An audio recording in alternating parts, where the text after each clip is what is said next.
consultora Nómade ha generado una nueva investigación. Ellos normalmente les gusta bautizar a sus investigaciones junto con las estaciones. Es el poco recuerdo que nos va quedando de las estaciones. Ahora decimos que ya casi no cambian las estaciones por el cambio climático, pero bueno, Nómade hace sus cosechas, es que le llaman, ¿no? Sí, sus correcto. cosechas de verano, de otoño, de invierno y de primavera. Y allí, bueno, bajo ese paraguas hay varios temas de la agenda pública que nos interesa conversar con ellos. Está Dayana Viera, que es licenciada en Sociología, tiene estudios de posgrado en Metodología de la Investigación aplicada a proyectos sociales e integra la consultora Nómade. ¿Cómo te va? Bienvenida. Buenos días. Buen gracias por día. invitarme. Bueno, y en el último informe, la última investigación que han hecho, han investigado de todo, desde la popularidad del presidente hasta qué entiende la gente que fue el resultado de la ley de urgente consideración. Correcto, ¿No? sí. Bueno, comencemos entonces. Bueno, Jaime, justamente cosecha, porque en realidad hacemos mediciones por temporada. Nómade se funda en el 2020, desde ahí hacemos temporada de verano, otoño, primavera. Incluimos una batería de preguntas para poder sondear lo que se percibe desde la ciudadanía respecto, por ejemplo, a evaluaciones de las medidas sanitarias, de las medidas económicas, sociales y de la evaluación de Luis Lacalle Pou como presidente. Y este informe, en realidad, capaz que les adelanto, rodó, como decimos nosotros, el campo entre el 21 de abril y el 8 de mayo del 2022. Esto es importante porque en esa ventana de tiempo pueden haber ocurrido infinitos eventos que hacen que eso incida en la percepción de la ciudadanía. Fueron más o menos 600 casos y los datos se ponderan por parámetros poblacionales de sexo, edad, etcétera, como para poder representar a la población en su conjunto. Claro, ¿qué se considera entonces? ¿Eso se considera una muestra representativa entonces para hacer una En realidad, estadísticamente? Claro, en realidad las encuestas autoadministradas, como es este caso, no son probabilísticas. Eso bien. significa que nosotros construimos cuotas de los parámetros poblacionales para poder hacer que tu muestra sea lo más representativa posible, o sea, acerque lo más posible a los parámetros de la población general, pero no es probabilística. Bien, vayamos a la gestión de gobierno, por ejemplo. Bien, la evaluación de Exacto. Bueno, una de las preguntas que hacíamos, que la replicamos en todas las mediciones de la misma manera, es cómo evalúa la gestión de Luis Lacalle Pou como presidente de la República.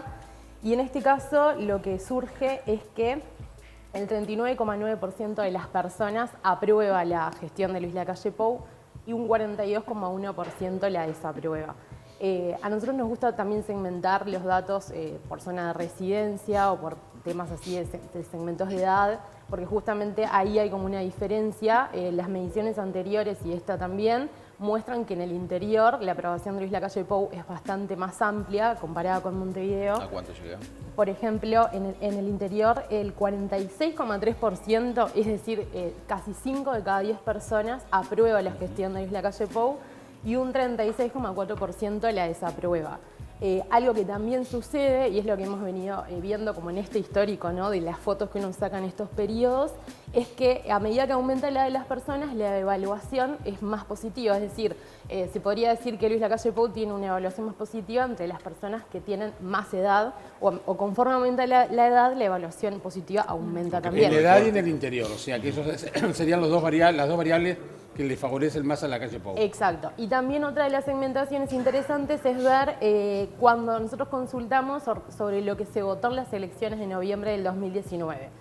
Si uno hace como ese cruce de variables, es decir, lo que la persona escogió o qué fórmula votó en noviembre del 2019, lo que vemos es que de quienes votaron la fórmula de la actual coalición de gobierno, un 68,2% lo aprueba y, por ejemplo, un 83,8% de quienes votaron la fórmula de Daniel Martínez en noviembre del 2019 lo desaprueba. Es como que está bastante polarizado ahí.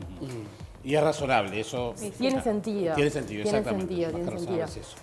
Bueno, otra de las cosas que... Perdona, ¿cuál es el punto de corte en la edad? Porque uno dice personas grandes, de No, ¿cuánto? está ¿De mayor perfecto. de 30, 40, 50? Sí. Nosotros construimos 3 segmentos de edad. Bien. Y esto también hace sentido a cómo Nómade construye sus datos respecto a la pata más cualitativa, porque existen estudios cuantitativos y cualitativos.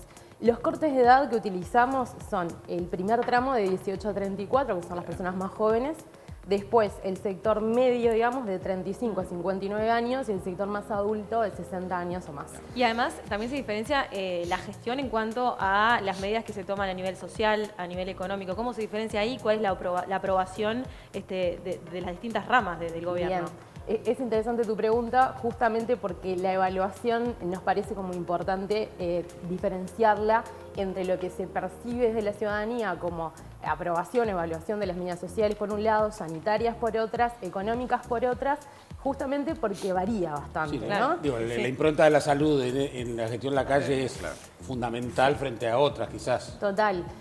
Incluso también en el aumento de la evaluación, por ejemplo, de Daniel Salinas como uno de las figuras del gabinete, ha sido históricamente desde que empezamos a medir, o sea, desde marzo del 2020, el ministro con mayores niveles de aprobación. Mirá. Entonces, si miramos también las medidas sanitarias, por ejemplo, dentro de todas las baterías de medidas, son las mejor evaluadas, independientemente del género, independientemente del sexo, de la edad de las personas y de la zona de residencia. 55,1%, y eso obviamente es bueno, pero dado lo que fue la gestión en realidad de la pandemia, ¿es tan bueno o no debe haber sido más alto? ¿O es esperable? En realidad, yo no te podría decir Porque, si o sea, eso... uno dice, bueno, casi, sí, 1 de 2, pero bueno. Depende del momento, Daniel. Depende del momento. Depende del momento que se hizo. Claro. No es lo mismo, no es lo mismo. No, ahora ahora que hace sí. un año atrás. Exacto, Está, exacto. perfecto. Yo creo que porque esto es lo último, está sí, bien. o sea, acordémonos que eso, entre el 21 de abril y el 8, Y 8 de de mayo mayo, rodó el bien. campo. Por eso es cuando te dicen que una encuesta es la foto del del momento. momento. Es Claro, eso. claro. Entonces, vos estás haciendo un razonamiento quizás de la película y Pero ella no, nos está contando una una escena. foto El capítulo de hoy, el Exactamente, capítulo de hoy. exactamente. No, igual tiene sentido, porque probablemente si nosotros incluyéramos estas preguntas nuevamente hoy, quizás la cosa sería otra, ¿no? Porque los casos aumentaron bastante, también esto de no retroceder en el cese de la emergencia Claro. sanitaria. Pero o sea, ¿cuál fue el porcentaje más alto? Porque ustedes están desde el 2020 trabajando en esto, justamente Sí. en plena pandemia. O sea, arrancaron con la pandemia. ustedes. Claro. somos Casi. hijos de Hijos la de la pandemia. pandemia, como el programa este. Entonces, de Sí. alguna manera, ¿a cuánto llegó esa cifra de los sanitarios? Lo sanitario como al 68%. 68, Sí. bien, está, Sí. perfecto. Mariana, Fueron- y cruzando a la acera del frente, literalmente, el Frente Amplio, ¿cómo está visto por la población en su rol de oposición en esta última escena de la que estamos hablando? Bueno, en esta última escena, el 45,6% de las personas, frente a la pregunta ¿aprobás o desaprobás su actuación en lo que va este periodo de gobierno? Lo desaprueba, 40 y 45,6%. En realidad, el histórico también de cómo el Frente Amplio se percibe como oposición ha sido negativo en este periodo. Yo me anoté algunos datos también de las cosechas anteriores. Por ejemplo, en la cosecha de verano, que fue la medición como más cercana que tenemos, la aprobación del Frente Amplio era del 26,3%. Hablamos de aprobación como Como figura oposición, opositora. O sea, la pregunta ojo. Ahí puntualmente está. dice, ¿vos aprobás o desaprobás Exacto. al Frente Amplio? ¿Cómo está actuando como oposición? Exacto, Bien. no a ninguna Para persona en aclararlo por las particular, dudas. sino al Frente Amplio como partido Como opositor. partido opositor, bien. Y ahí lo que sí empieza a suceder es que hay mucha concentración de personas que se inclinan por escoger la opción intermedia. El ni lo apruebo ni lo desapruebo. O sea, las opciones que nosotros damos en estas preguntas cerradas son, bueno, apruebo ni desapruebo y prefiero no responder. En general, no hay diferencias entre, por ejemplo, los segmentos de edades que comentábamos, entre jóvenes o más adultos o las personas más adultas. En general, la percepción que se tiene es negativa respecto a cómo se para el Frente Amplio como oposición, y eso, a medida que desde que lo hemos venido midiendo, eso no ha variado mucho. Sí hay como una inclinación ahora en algunas preguntas puntuales de que la gente se inclina a escoger por esas opciones intermedias. Claro. Que bueno, sería interesante sondear a ver por qué está sucediendo eso. Me quedó en el tintero los ministros. Hablabas de Daniel Salinas como con mejor imagen, mayor aprobación. Sí. Pero bueno, vayamos al otro extremo, lo que menos aprobación generan, ¿no? Bien. Entre todos los ministros y ministras, Azucena Arbeleche ha sido la ministra con los peores niveles de Economía. aprobación. Y la ministra de Economía claramente es como un desafío estar en ese rol. Y a su vez también el otro ministro es Heber, que ha tenido como los dos evaluaciones menos Seguridad y positivas. economía. Sí, son como los problemas más candentes, ¿no? También es importante entender que en el contexto de pandemia, cuando uno preguntaba, por ejemplo, los principales problemas que tenía la ciudadanía o que percibía que tenía, en su momento ya la seguridad, por ejemplo, no era el principal problema, sino el miedo a contagiarse, el miedo a perder su trabajo, o sea, eso ha venido variando, entonces también la evaluación de los ministros hay que matizarla por el contexto en el que estamos viviendo. Hablábamos, ya para ir terminando, al comienzo, del tema de la ley de urgente consideración, donde se dio un fenómeno muy particular, que inclusive lo hablamos aquí con muchos de los actores que tuvieron que ver en todo ese tema, y es que a raíz de los resultados tan parejos, aunque una opción ganó sobre la otra, en algún momento se dijo, ambos festejaron. Sí. Ambos, no, sí y no, celebraron. ¿Cuál es la percepción de la gente de quién ganó o Bien. perdió en la ley de urgente consideración, Bueno, el referéndum? Justo la pregunta que nosotros incluimos en este informe sobre este tema decía, para vos, ¿quiénes resultaron ganadores en el referéndum de la LUC? Y dábamos una batería de preguntas que era el gobierno, la oposición, ambos, ninguno o no sé, prefiero no responder.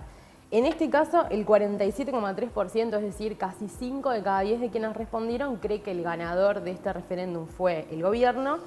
Un 16,8% cree que fue la oposición, un 14,7% cree que ganaron ambos y un 14,7% cree que ganó ninguno. Mira. En realidad esta pregunta también la incluimos justamente por lo que vos decías, Jaime, que tiene que ver con que no es lo mismo pensar como si, bueno, terminaron como muy pegados los resultados, entonces uno podría pensar que el Frente Amplio tendría mejores posibilidades en las elecciones de 2024. Bueno, Claro. en realidad eso habría que sondearlo. O sea, habría que sondear, por ejemplo, cuál es el perfil de las personas que votaron, que sí, porque probablemente haya una gran cantidad de posibles electores o electores más fidelizados y quizás en otro tanto no. Entonces hay que ver un poco cómo se compone esa población, digamos. Bueno, Es un deber, queda un deber hecho, Nos un quedan deber varios, pendiente. sí, pero bueno, como saben cuándo viene la próxima cosecha, nos vamos a estar enterando. Diana, muchas gracias. Bueno, gracias a ustedes. Gracias por Gracias. acompañarnos.